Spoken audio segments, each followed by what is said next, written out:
everyone. Welcome to the pop-up paradigm. Before we get started, I'm going to go down and introduce everyone. Grance Duret is a self-taught illustrator, photographer, and ambassador of French taste and fashion. She is the founder of GranceDuret.com and has been featured in literally every single fashion publication worth its salt. Recently, she had her own pop-up collaboration with stationery line Rifle Paper, which was a giant, giant success. If anyone stopped over in that area, you would see the line wrapping around the block multiple times. Tracy D'Annunzio is the CEO and founder of Tradesy.com, the world's largest fashion and weddings resale website. Tradesy connects millions of women who buy and sell their new and gently used clothing and accessories up to 90% off retail. As an expert on viral marketing, collaborative consumption, and fashionomics, Tracy is intimately familiar with both online and offline shopping and the power of the brick-and-mortar shopping experience. CEO Eric Eliason and COO Tristan Pollock are the co-founders of Storefront, an online marketplace that makes it easy for anyone to discover and rent amazing retail spaces. Hundreds of brands have opened stores generating millions in revenue, and the two have not only facilitated the lives of dozens of pop-ups, but have firsthand experience running some themselves. And I'm Connie Wang, the style director of Refinery 29, the world's largest independent women's publication. And we actually use pop-ups ourselves as an incredible tool to connect our digital audience with the real-life shopping process. We launched our first one back in 2009. It was called Safe Fashion, and it was held at Port Authority, if anyone went to it. It was done in the expectations that we would be helping independent designers get a little support in a tough economic time. And most recently, we did Tinseltown, which is a yearly pop-up that we do to make holiday shopping a little less sucky. So I think that's a good place to start, actually, just the differences between online and offline shopping, because anyone who likes to shop knows that there's something magical about shopping in a brick-and-mortar space that can't be replicated online. This question's for Tracy, actually. You are intimately knowledgeable about bringing the offline experience online, but what can you say about the offline experience and what is the power of the pop-up? Well, I think there are a few things. I mean, on Tradesy, we have every category from shoes and bags to clothing, and we see much, much more rapid adoption of online shopping among what we call non-size dependent categories. So it seems that what we try to do is really replicate the fun and the excitement of being in a store and discovering things that you didn't necessarily come to find on our site. And today, that works much better in those non-size dependent categories, whereas, of course, as all of us know who have shopped online, sometimes you have to buy 5 things online just to find one thing that fits, and that's where e-tailers like us really focus on having a great return policy. What we're doing is trying to make it more convenient for you to try it on at home and send it back to us than to actually go into the store and into the dressing room. But I think we're in a middle moment, and I hope that what's eventually going to happen is that we're going to see a transformation of retail space all across the country. Right now, shopping malls are very inefficient. We see a very small sliver of the shopping mall when we're in the store, but in the back, they're stocking every size of everything you see on the floor. Pretty soon, that shouldn't be necessary because we'll be able to find something in store, just have one sample of each size and then have it delivered to our home that very same day, which opens up an incredible possibilities for pop-up shops and better retail experiences because we have all this square footage across the country that right now is essentially underutilized because it's just storage space. So I think we're only 20% there at seeing the transformation of the retail experience. And it's interesting as you bring up malls, just because malls right now are going through a little bit of a brand crisis identity. And they're trying to rebrand themselves and bring in a new generation of consumers that are really just used to shopping online because it's convenient, it's addictive, and you can do it in your pajamas, So for Eric and Tristan, you have brought a lot of brands who have had e-commerce experiences, but you have taken them into real spaces in what I'd like to think of as like micro mall situations where you bring them into stores rather than like gigantic mall retail spaces. Do you want to talk a little bit about that process? Sure. So what we found is that much like the music industry where an artist and the unbundling of music, so you're no longer producing records and CDs in which there's multiple songs and you're buying on a per unit basis per song. Many artists, designers, and brands want that same experience for retail. So we see the unbundling of retail instead of a 5 or 10-year lease, which is high risk and high cost. You can now sign a 2-week or 2-month lease. And so you're able to connect with your customers in a low-risk way. And so for us, we want to empower that for the millions of makers, artists, designers that can get started online in a very easy way and now have Twitter to promote their business and Square to process transactions. And we're bringing them the opportunities in which they can connect with those customers in a face-to-face environment. So is that the most important thing that these brands are looking to get out of their pop-up experience, just an opportunity to see their consumers, like, in front of them? Sure. I think the human experience is one that is missing in e-commerce. There's a lot of studies in which how deep of a relationship you can actually build through online connections, right? So dating, you start on Match.com or Tinder, right? But then you take that offline. Other platforms, if you're going to visit a doctor, you start on ZocDoc, but then you go offline. For storefronts, if you're a maker, designer, you want to connect with those customers face-to-face. Customers want to have that tactile experience with products, and the best way to do that is through an in-store experience. Got it. Yeah, and I'd say like it's kind of like a lot of people have heard of like the lean startup experience, or they're calling this lean retail, where you can be in the right place at the right time, and a lot of those e-commerce or online first brands want that experience offline. I see. So Grans, you're a master in the digital space. You have incredible engagement on your own website. Your posts get comments up to easily triple digits, How did you replicate that sort of warm sort of engagement into your pop-up space with Rifle? Just because, I just saw it firsthand, and it was the same sort of thing. And you said on your blog, have a coffee, read a magazine, say hello to me, which is like a really, really powerful thing for someone to, who has admired you from afar to come and actually do that in a space. Yeah, I think it's like the other way around, right? For me, I've been speaking with my audience for 8 years on my blog, and this launch of that brand of stationery that I'm doing with Rifle was a very important moment for me. And it didn't come from trying to create, disruption or a new experience. For me, it was really, I went to see some press people, and I was like, okay, I'm launching this brand. What should we do? Like, oh, we'll do a little press event, a little dinner.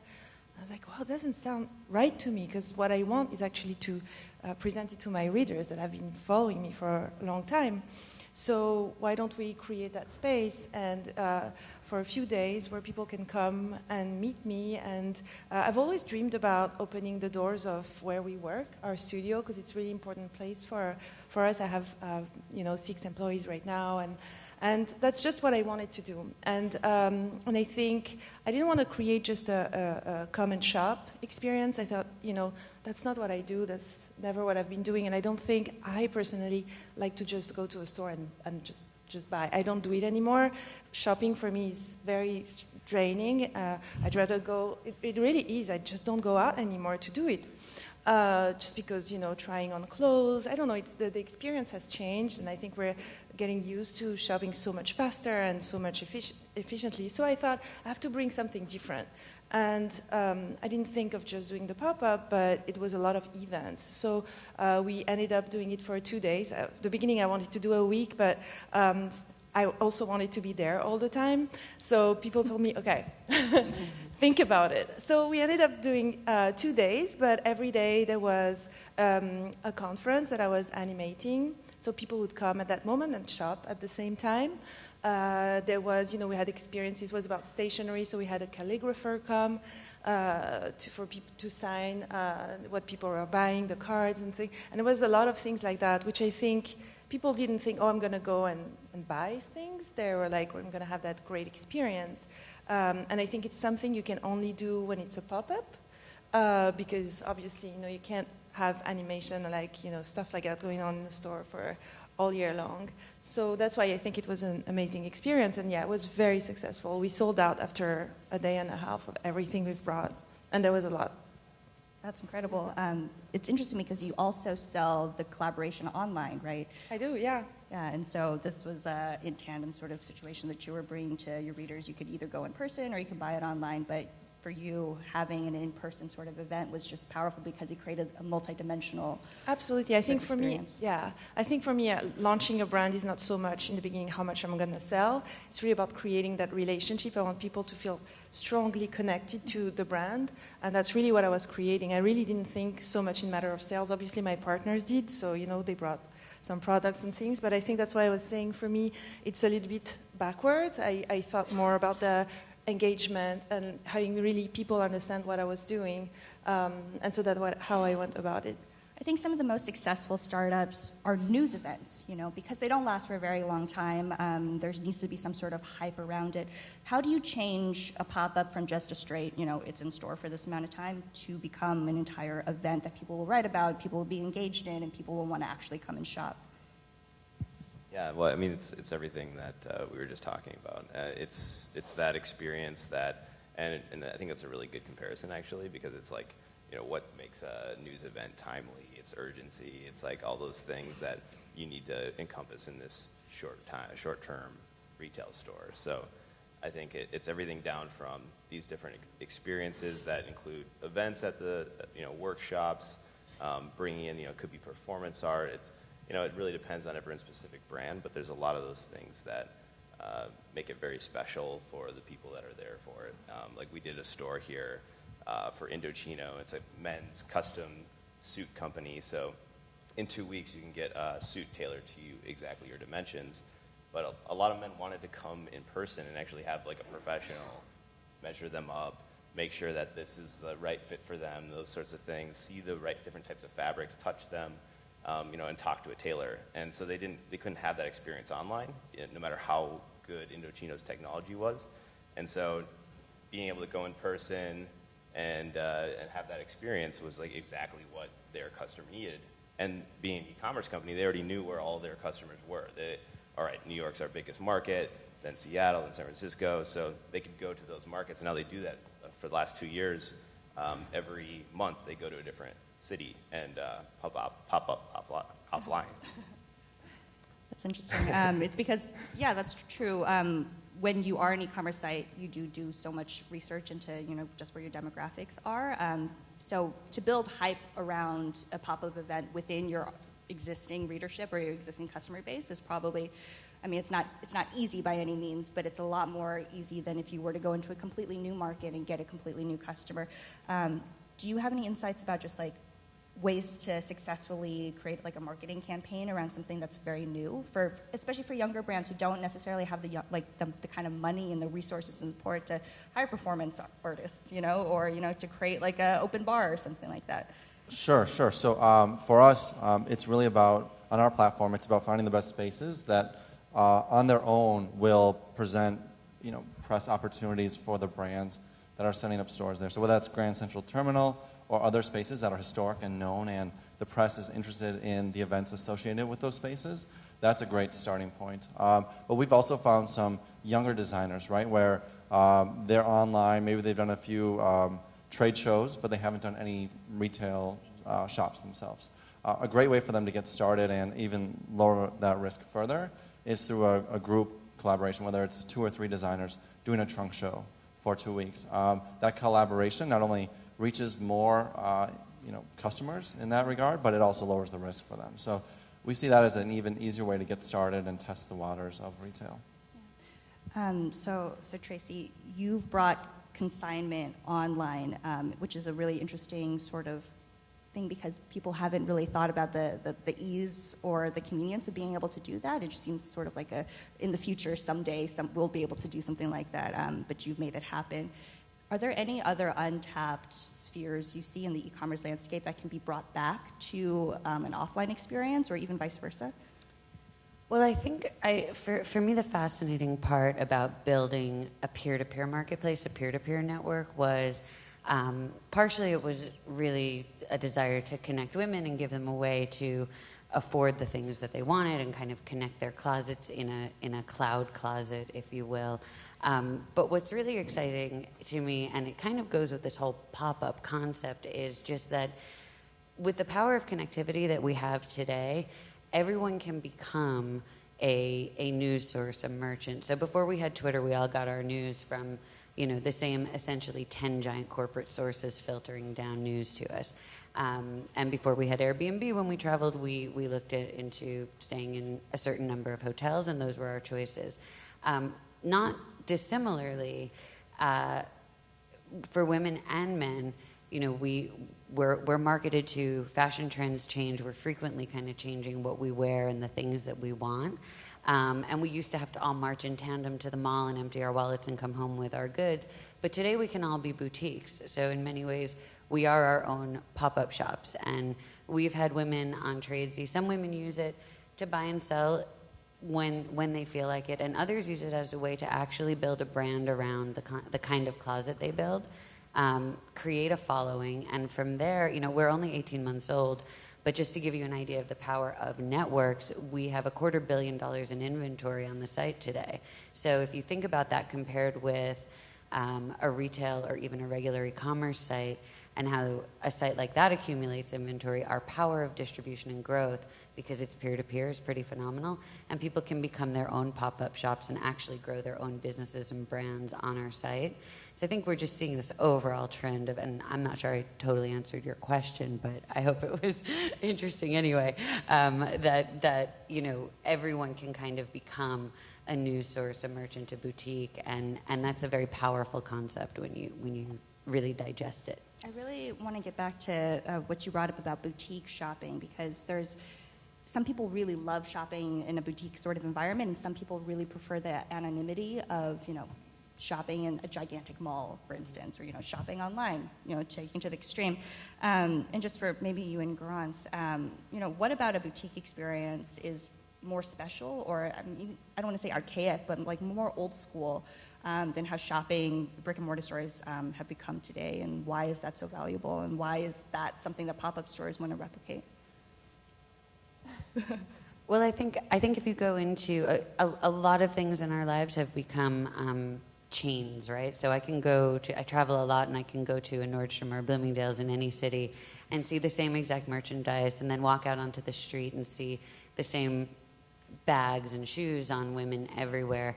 And I think that boutique shopping is becoming more and more appealing, and we're seeing this real maker movement because of the globalization of the way that our particularly fashion goods are produced and how similar they are. So, one thing on Tradesy that I didn't expect to happen, but that was really exciting for us, is that we've amassed this insane collection of rare and vintage designer bags. True art, things that you don't find every day, and they're coming out of the closets of women all over the world, and they're in their own little boutiques, and I think that it makes people feel good to have something that not everybody else has, and it's pretty much as simple as that. For me personally, my experience with shopping is, my personal experience. I work in fashion, so it's a little bit different, right? I see things firsthand and things.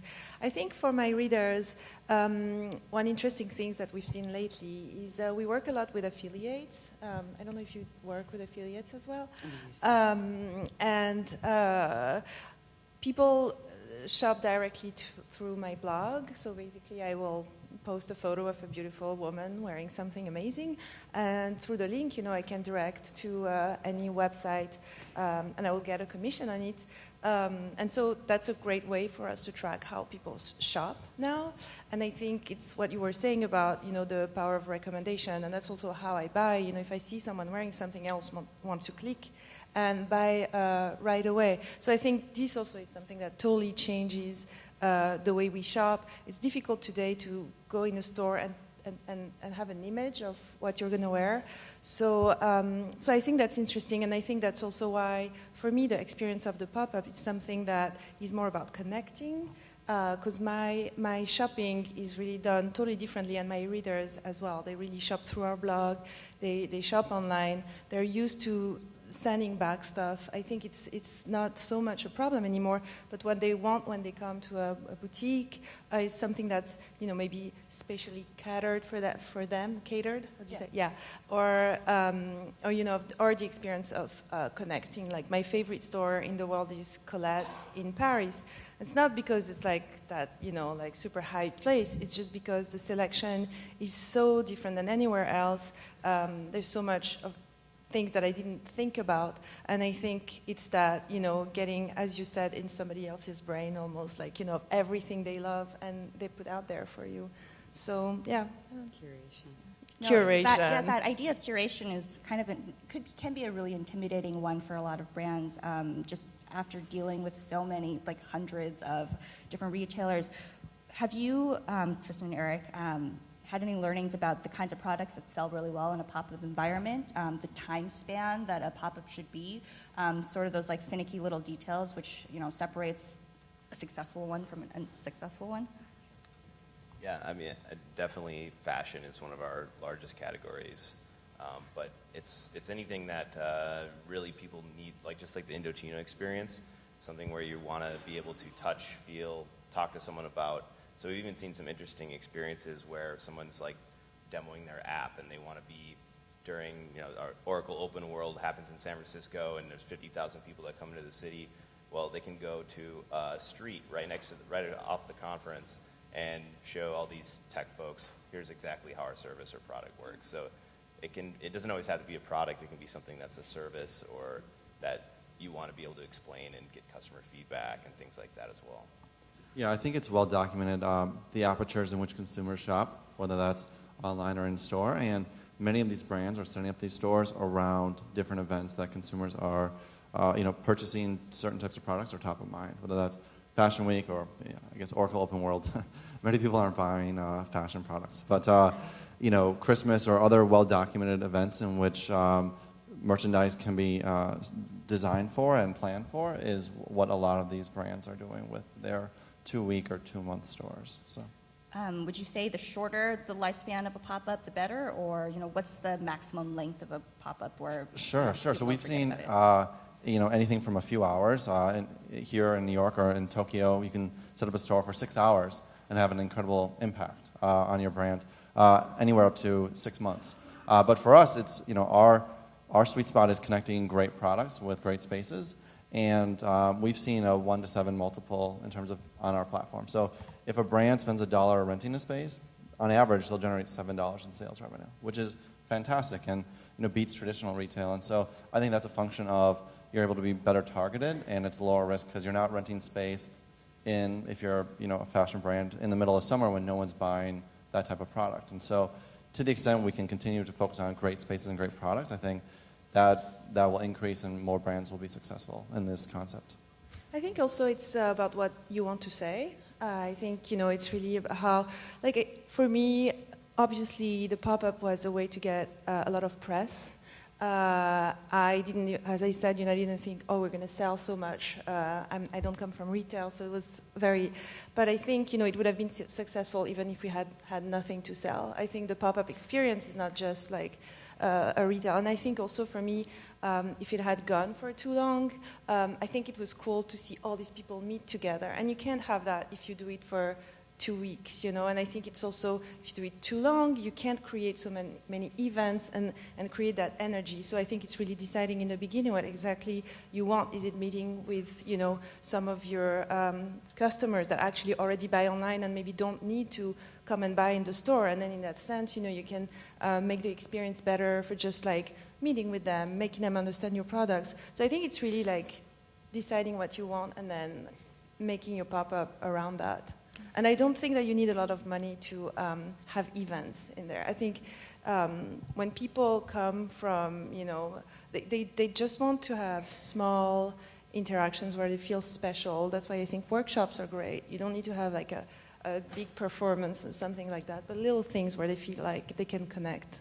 Yeah, we've seen folks have high impact with only a few $100s for a one-night event. And so people may think, oh, if I'm going to do a pop-up, it's in Soho, I'm going to take over 5,000 square feet, and it's a big production, I've got to get temporary staff and fixtures and all the other inputs, but it can be as small as, here's a little boutique, I'm going to be there for a few hours on a Friday night, and I'm going to connect with my fans and new customers, and it's only a few $100s. And so, but you can scale up and have a full-blown event, but equally as impactful with a few $100s.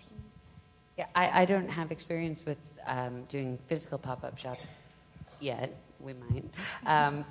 But I will say that watching consumer behavior online, which I do believe is a mirror of consumer behavior offline, two things that have the biggest impact are urgency, so anything time-boxed, which is the very nature of a pop-up shop, and exclusivity. So I don't know if y'all remember when the flash sale sites came out and it was invite-only. And everyone knew that everyone else could get an invite, but there was something that still felt special about getting that invite. So I think, the concept of the pop-up shop, that you're invited, it's time-boxed, exclusivity and urgency are both really useful for an emerging brand. Thanks so much for speaking, everybody. I think that's it. Thank you. Thank you.